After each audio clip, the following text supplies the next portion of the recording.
All right, let's talk about the college choice. I mean, it's a huge decision, right? Especially for something like a management school. The stakes are super high. But what do you actually base that choice on?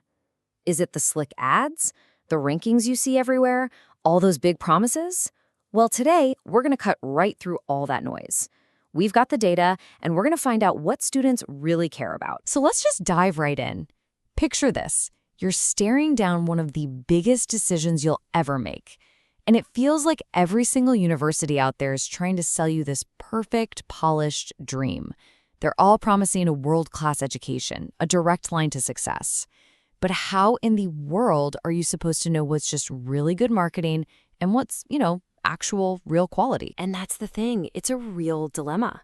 Because let's be honest, higher education, and especially business education, has become a massive business. The marketplace is just packed, it's super competitive, and for a student or a parent, it can be really, really confusing to get your bearings. Yep, you're getting buried in this avalanche of stuff, right? Glossy brochures with smiling students, super slick websites, and just huge promises. It all looks incredible. But after a while, it all kind of starts to look the same. So the real trick is, how do you filter out all that fluff? Well, that is exactly what we're going to try and do right now. We're going to crack the code by digging into a really interesting academic study that wanted to find some hard, data-driven answers, to get past the slogans and see what actually makes a student pick one school over another. So the people behind this were two researchers, Sanjeev Verma and Prasad, and their idea was just brilliantly simple. Instead of guessing what students want or, just believing the brochures, they figured, hey, why don't we go straight to the source and just ask the students themselves? So how'd they do it?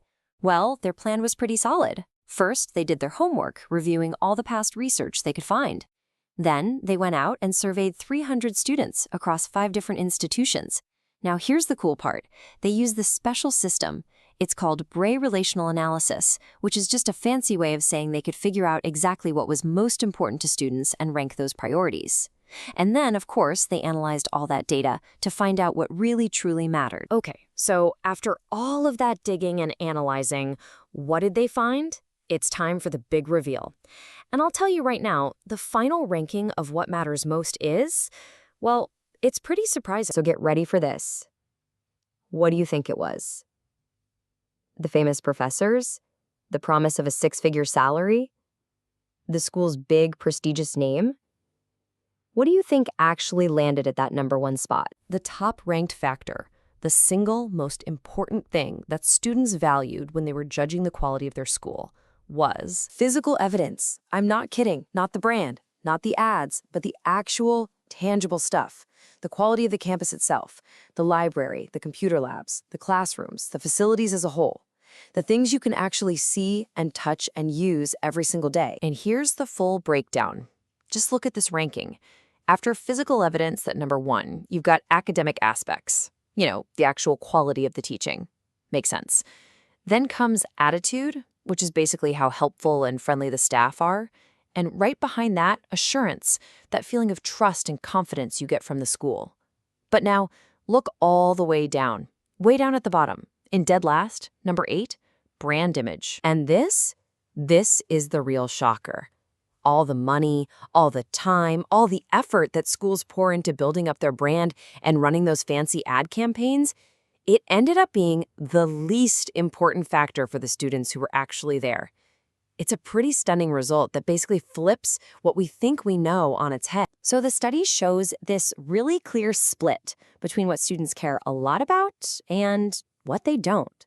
Let's dig a little deeper into this divide, comparing those top priorities to the ones that landed at the bottom of the list. The pattern here is impossible to miss. Everything on the left, the top priorities, they're all about the direct, daily lived experience of being a student.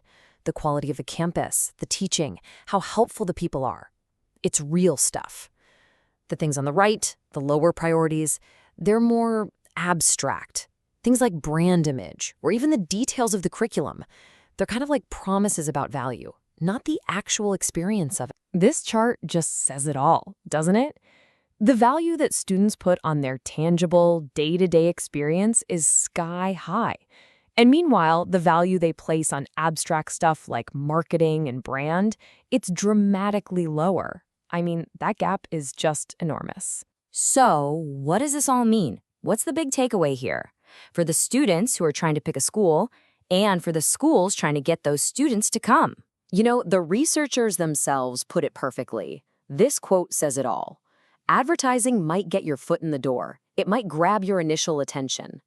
But the things that build a real, lasting, positive reputation, that's the core experience, the quality of the academics and the environment. That's how you build a real legacy. When you boil it all down, the message is simple. Substance trumps style. For schools, the data is screaming that the best investment isn't more advertising. It's a better core experience. Better buildings, better teaching, and a staff that actually helps and supports students. And for students, the takeaway is just as clear. Try to look past the marketing hype. The real signs of a great education are in the substance, the things you can actually see and feel, not just the style they're trying to sell you. So that leaves us with one final thought, a little question to chew on. After everything we've seen today, if someone handed you $1 million and said, go improve this university, where would you put that money? Would you pour it into a big, flashy ad campaign? Or would you spend it on, say, upgrading the library? I think the data makes the answer pretty clear, doesn't it?